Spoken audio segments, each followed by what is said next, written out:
राजस्थान में विधानसभा के उपचुनाव का बिगुल बज चुका है। बीजेपी प्रदेश की 7 में से 7 सीटों पर पूरा फोकस कर रही है। सूत्रों की माने तो बीजेपी कम से कम 3-4 सीटों पर जीत हासिल ही करना चाहती है। राजस्थान में बीजेपी ने उम्मीदवारों के चयन को लेकर पहले दौर की बैठक भी कर ली है। प्रदेश इकाई की ओर से भेजे गए प्रत्याशियों के पैनल पर दिल्ली की ओर से एक्शन भी शुरू हो चुका है। बीजेपी खास तौर पर जिताऊ उम्मीदवारों के नाम पर ही चर्चा कर रही है। उपचुनाव में किसको टिकट दिया जाए, इस पर बीजेपी कोर कमेटी की बैठक में रणनीति बनाई जाएगी। बीजेपी के सूत्रों के मुताबिक खियूसर, झुंझुनू, दौसा, रामगढ़ और देवली उनियारा पर पार्टी ज्यादा ध्यान दे रही है। इसके पीछे पार्टी ने अलग अलग वजह भी बताई है।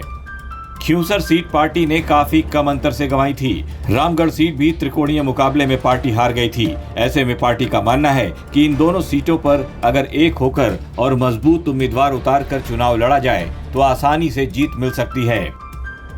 बीजेपी झुंझुनू सीट पर हरियाणा पैटर्न के तहत चुनाव लड़ने की तैयारी कर रही है। देवली उनियारा में जातिगत समीकरण को पक्ष में करने के लिए नेताओं को एक जाजम पर बैठाने के काम में जुटी हुई है। उधर बीजेपी प्रदेश प्रभारी राधा मोहन अग्रवाल से मंत्री किरोड़ी लाल मीणा की मुलाकात भी हुई है। कृषि मंत्री के पद से इस्तीफा दे चुके किरोड़ी लाल मीणा का इस्तीफा मंजूर नहीं हुआ है।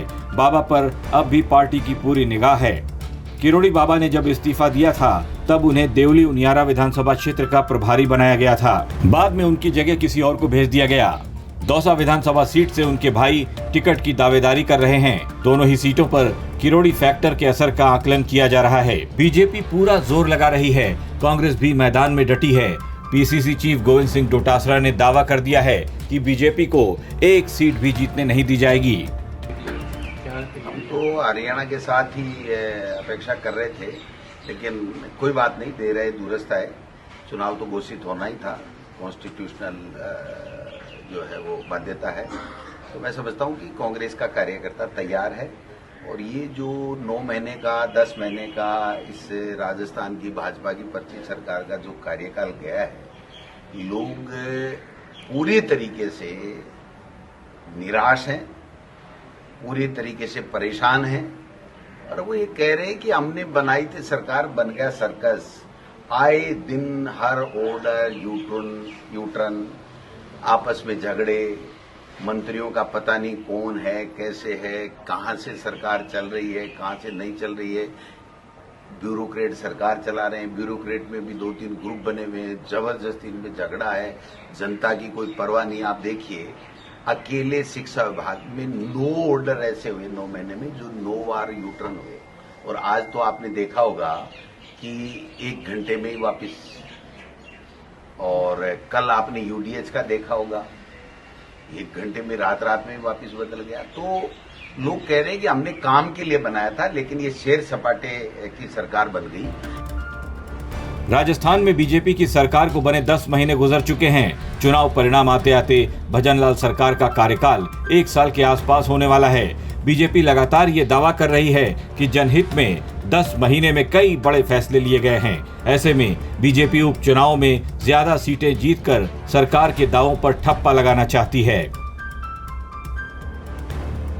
सलूंबर सीट बीजेपी विधायक अमृतलाल मीणा के निधन की वजह से खाली हो गई थी। सूत्रों के मुताबिक पार्टी यहां सहानुभूति की लहर का फायदा लेना चाहेगी। ऐसे में अमृतलाल मीणा के परिवार से ही किसी को टिकट दिए जाने की पूरी संभावना है। हो सकता है कि उनकी पत्नी को ही टिकट मिल जाए। सीएम भजनलाल फिलहाल विदेश दौरे पर हैं। उनके विदेश जाने से पहले ही बीजेपी ने कोर कमेटी की बैठक कर ली और संभावित नामों का पैनल बनाकर दिल्ली भेज भी दिया।